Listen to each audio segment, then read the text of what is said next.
episode number 107 of the LSR Podcast. My name is Matt Brown, joined each and every week by the brightest minds in all of the gaming industry. And with me, I have Dustin Gouker. I have Adam Candee. You can find them on the Twitter machine and follow them for free at Dustin Gouker, at Adam Candee, 2 E's, no I. And if you hate yourself, you can follow me at Matt Brown M2. We are going to talk about Ohio and Canada and Arizona, and we will get some numbers updates. And we'll even look at the rapid fire state things as well that Adam always ends up these podcasts with. But however, we're going to start here with some story here that Brad Allen was working on. I know he was going to join us for a U.S. Open podcast, but this took precedent over that and was not able to do that because this story hit about the same time that we were going to be talking about that. And that is this short seller out there that seems to have put some information into the public in order to maybe, perhaps, if we wanted to look at this from one way, perhaps put the DraftKings stock a little bit more towards their position. But anyway, let's start off with that, Dustin. It's not even perhaps. They make no bounds about it. This is a group called Hindenburg Research, which we woke up here on Pacific time at least to this report from them that what they are is an activist short seller. They put out reports on companies they see as perhaps being bad actors. We've done this numerous times.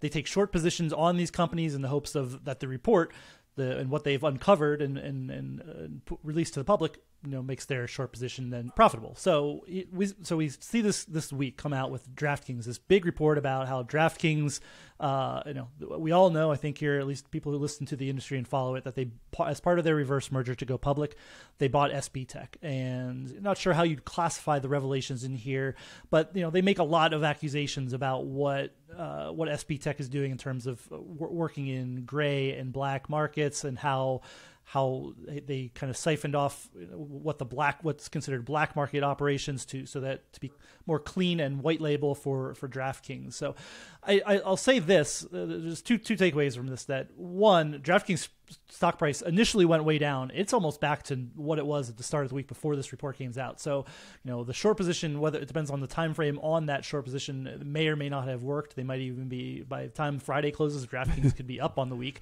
We'll see on that. And two, this is not a ton of necessarily new information. SB Tech and the service of gray markets and what you think they've been doing. This has been, I don't think anybody in the industry is surprised by any of this. It's kind of out there.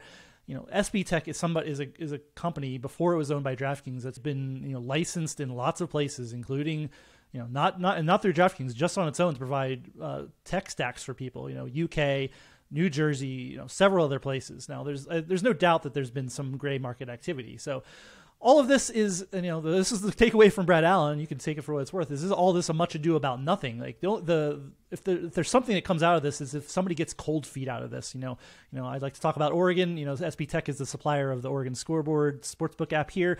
There's some revelations in there that maybe Oregon doesn't like, but I don't think we're going to see like regulators come back and say, oh, we made a mistake here. I don't think there's anything in there that makes that happen.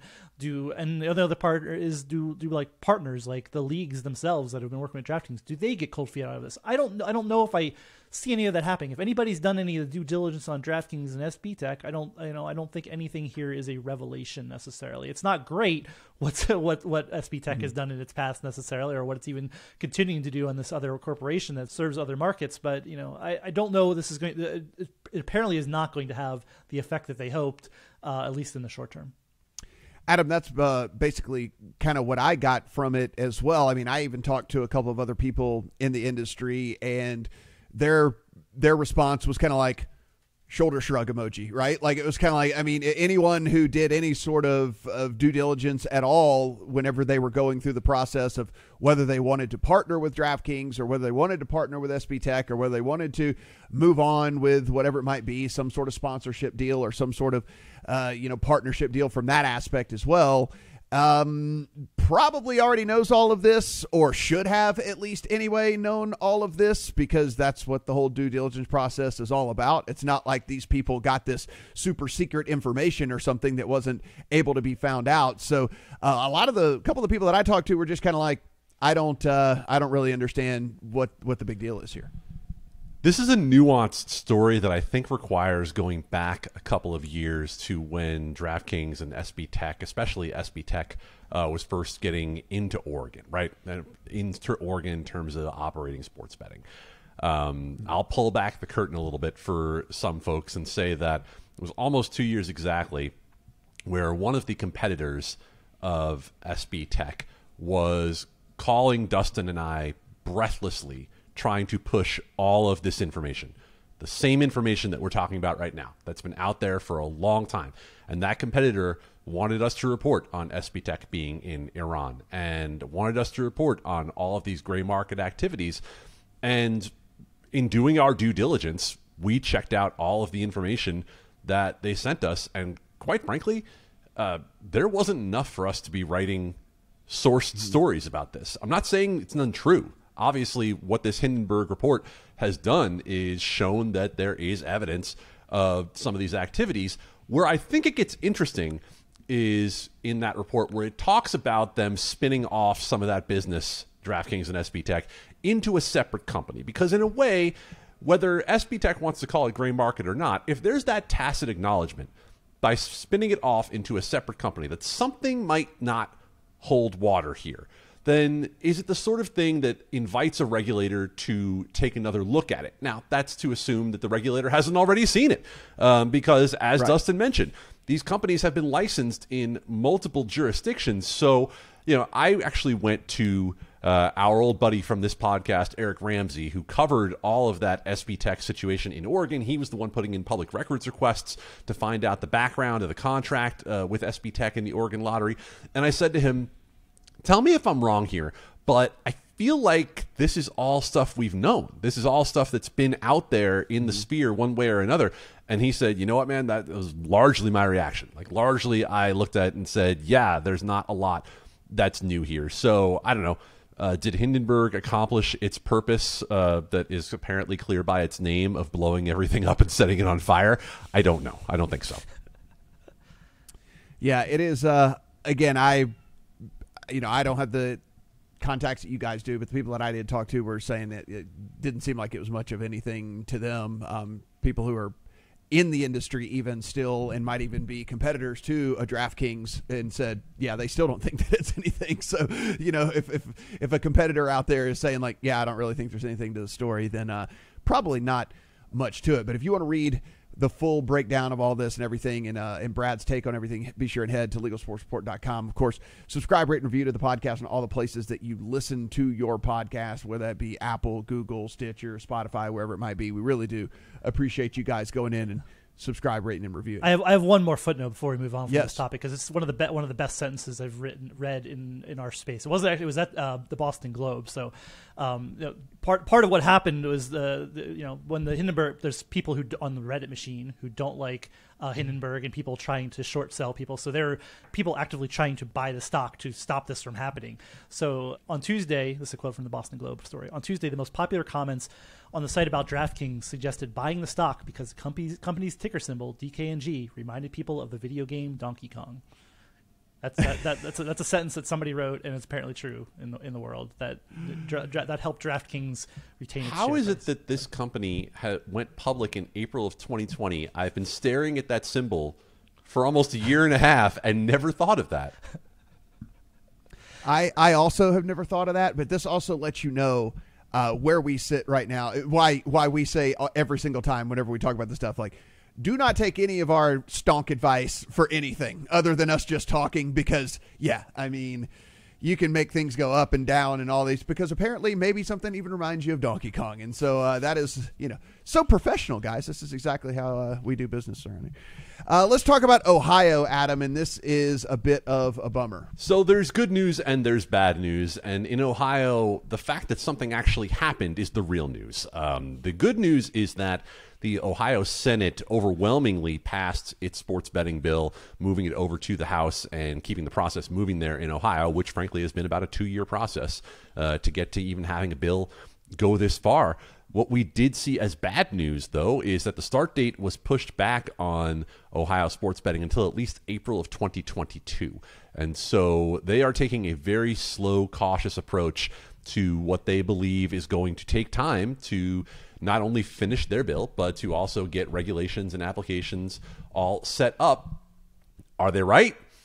Who knows? Because other states have been able to move quicker than it appears Ohio is moving. But keep in mind, this is the same state that held more than a dozen hearings on this bill in the Senate to make sure that they had exactly what they wanted in the Senate. And there are still some changes that I think could potentially happen in the House when it comes to Ohio. So what did we end up with? We ended up with a bill that has all sorts of different licenses. I mean, like 3-4 different types of licenses, and pro teams get some consideration, and bars get some consideration, and casinos get some consideration. I mean, really, they're trying to make everyone happy in Ohio, which maybe they can do it. But in general, when you try to make everyone happy in one of these bills, you end up kind of making everyone a little bit unhappy. So we'll see what happens in the House, but at least the bill did move on, and Ohio is moving toward legal sports betting.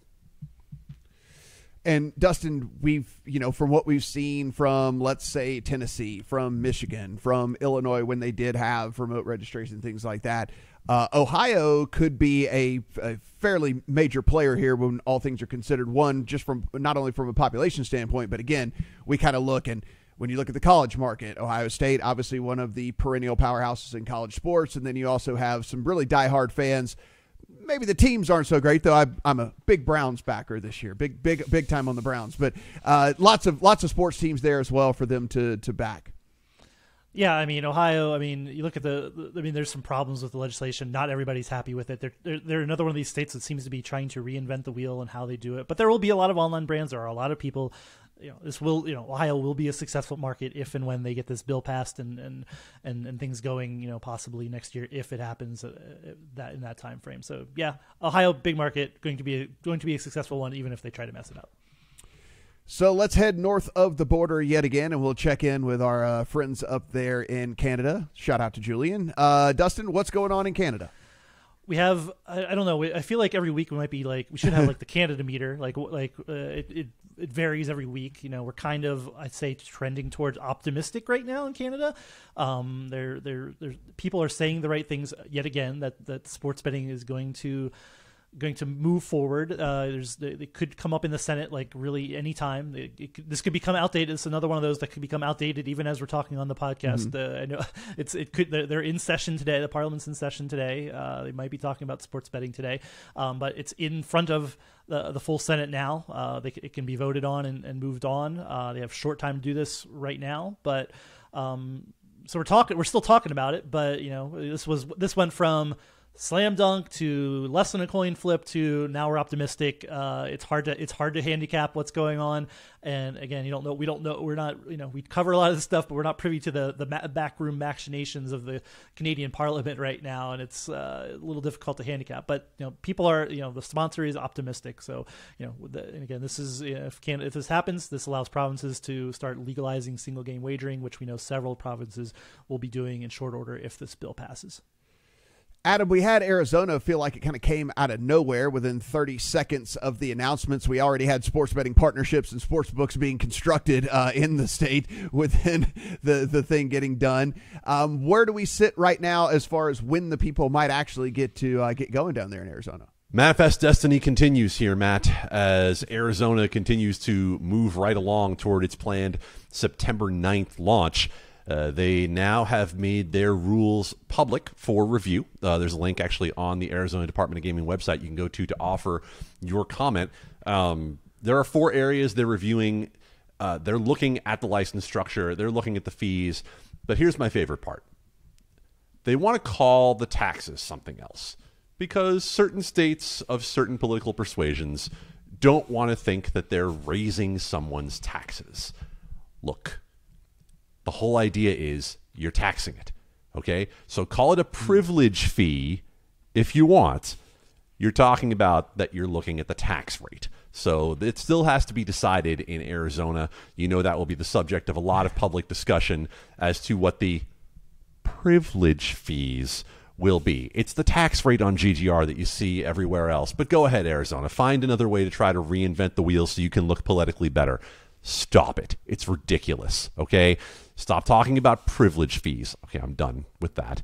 But Arizona appears to be on target for moving toward a launch by the beginning of football season. And Dustin, just as a quick recap, for people who don't know the reference that I made earlier, we already have partnerships at golf courses, at arenas. We already know which players are going to be involved with all that. Like that stuff happened very, very rapidly. Yeah, not everybody's got a dance partner yet in Arizona, but the big guys do have avenues into the state, and already plans for retail sports books will get online sports betting, and this is if Arizona pulls all this off, I'm not sure there's been a state that would have moved quite as fast as they have. I mean, we're talking regulations aren't even finalized, and they're saying, yep, everybody's gonna be live who wants to be live by September 9th. That's kind of I think Indiana might have been the one that was that fast. That happened faster than we suspected, but it goes into some of this vetting and regulation. I don't know, like, can you actually do a worthwhile job of regulation in this amount of time? I don't know. I mean, if you're piggybacking off what everybody else does, I guess so, but you're not there's no way you're doing deep dives into 20 different operators if you're doing this. So, these guys have been, all these companies have been vetted multiple places. Do you need to reinvent the wheel? Maybe not, but I'm also saying maybe a little bit fast, but they're obviously, the faster they get things up, the faster they're competing with the black market, and in theory, all this is better for the customer in the long run. Adam, over under number of sober bets placed on the weekend of the Waste Management Open in Phoenix at the on-premises sportsbook that will be open by this time. That's going to be interesting. I think the only sober wagers will potentially be placed by the Uber drivers, maybe. And I'm not guaranteeing that. I mean, that's true. We're not going to say that the Uber drivers are even doing that. God, that book is going to do monster handle for the Super Bowl. It is going to be unbelievable whenever when that comes out. Dustin, we love to talk numbers here on the podcast, so let's talk some numbers. This has become numbers week every time we do it now. These are the big three, as we probably don't call it, but we could call it: New Jersey, Pennsylvania, and Michigan, the states that are quickly becoming some of the largest ones. They also have online casino for cross-sell. So we see what's going on as the summer months come in, and some of it's a little surprising, I'd say. New Jersey actually saw handle go up, was not surprisingly the best of the states for terms of revenue that we've seen so far, and almost certainly will be. Almost 52 million in revenue, 814 million in handle. So New Jersey, despite actually the calendar kind of winding down on sports, is actually up. A lot of, it looks like some baseball betting is helping that out. Just volume on baseball. We see people say, "Oh, there's lots going on," but when the playoffs start, there's lots of interest. There's just less stuff to bet on. So right. we kind of again, historically in Vegas, we see April, May, June kind of wind down because there's less to bet on. Some states like New Jersey kind of bucking that trend. Then we have Pennsylvania, $37 million in revenue, $447 million in handle. Handle fell a little bit, but a good revenue number there. So, hard to look at those two and say what it is. I'm sure we're gonna be looking more at these numbers, and it's also makes it harder because you don't have year-on-year comparisons when there's no sports in April. So we're looking at these numbers and what's going on. We're not sure. In parallel, online casino is doing very well in both of these states as well, as it is in Michigan, where handle was again down the lowest since it was of launch, about $250,000 in handle, 21 million in revenue. So Michigan is kind of following that trend of who knows what's carrying it, but the Detroit sports teams not that exciting right now. Tigers not that exciting. Not much else to bet on. So that's kind of what you expect, but we're seeing already some states buck this trend, and I'm sure we'll be doing some more wider angle reporting, I think, without assigning it directly here on this podcast. I think there's going to be an interesting story of why are some states up and why are some states down. And Adam, I think one of the things that'll be pretty interesting for when we hit the ground running here this fall, it's pretty much seems like every NFL stadium is going to be as close to max capacity as they can from everything that we keep reading by the time we get going there. We did not get that, obviously, all of last season. And with some of these markets launching, we will actually see, I think, how much does fan engagement really, help out with sports betting and vice versa and things like that? Because I do believe that there's certainly something, because I think you've done it, I've done it, we've heard of our friends that have done it, that if you're going to go to event X, Y, or Z, you might be a little bit more apt to throw a little bit of money down on it. And so these NFL teams are going to get either 8 or 9 home games a year, depending on with the new 17-game schedule, either 8 or 9 home games a year where there's going to be, tens of thousands of fans that are going to be making that trek to the stadium, or maybe even more than that, who go out just to tailgate. Maybe you don't even have plans to go to the game. So with the fandom part of sports coming back this fall as well, I will be interested to see the comparable numbers from this year to last year. I'm wondering how comparable they're really going to be. I think what we're really going to start to see is, and I'll tease this, we have an article coming at Legal Sports Report in the next couple of days that talks about stickiness of U.S. sports bettors and whether or not that's changing. I think what we're really going to see is, let's say you're a Betfred in Colorado and you were putting a lot of stock into your Mile High activation to be able to bring in customers. I think what we're really going to see is, what is the value of those in-stadium activations, and will they serve to either bring in new customers or to move customers from one book to another? And I don't think that we have a really good marker for comparison for that. I think it'll be something that might even be a lagging indicator over the course of a couple of months for us to get a look at. Really, the only true comparables we have, and I'm not even sure how comparable they are, really 18 to 19 in the more mature markets. When we look at New Jersey, Pennsylvania, really, I don't know that beyond that we have a lot of apples to apples that we can look at. What you just said, though, there will be at least, I think, something to be drawn from that. Might be more correlation than causation, but it'll be interesting to see in these markets that were just about to get ramped up last football season what it looks like with full buildings. And as we do to end each and every podcast, let's do a rapid fire from around the more minor stories as opposed to getting a full segment on it. Adam, take us home with the state updates. Minor, maybe in terms of web traffic, but not in our hearts. The state of Maine is trying to once again be a comeback story. If you remember Maine, they were the state that at the beginning of last year had the governor veto a sports betting bill that had been passed months earlier. And then she went and whipped her legislature, who was about to override that veto, to get them to stop it. Well, we're back. And in the Maine legislature, it looked like the bill was going to be dead over concerns about whether or not Maine sports betting would be tethered to casinos. You have Penn National leading the charge for tethering sportsbook licenses to casinos. Shocker that they would like that to be the case, advocating for their interests, as you would expect. Not sure what will happen in Maine, but I would call that a coin flip at best here at the moment. Wyoming, the rules are out there for review in Wyoming. It's another state that's probably going to be able to launch by September. Similar for South Dakota, although that will be an extremely limited situation to just Deadwood in South Dakota. We saw up in Washington that more than a dozen tribes had their sports betting compacts approved to be able to offer retail in-person sports betting up in the state of Washington. Don't expect mobile there anytime soon because they have shown no inclination to go that direction. Guys, as always, every single thing that we talk about here on the podcast, you can find over at LegalSportsReport.com. Be sure and go read the work that Adam and his team are doing, putting in the hours so you don't have to. If you want to follow Dustin on Twitter, and you should, it's free at Dustin Gouker. You can follow Adam at Adam Candee. That is 2 E's, no Y. And you can rewind back to the beginning if you want to follow me for whatever reason. Subscribe, rate, and review, please, all the places that you get your podcast. We want to keep climbing those charts, and we do like to see the little 5 stars. It really does make us feel good every time that we log in and check out what you guys have to say about the podcast. For Dustin, for Adam, I'm Matt. Talk to you guys next week.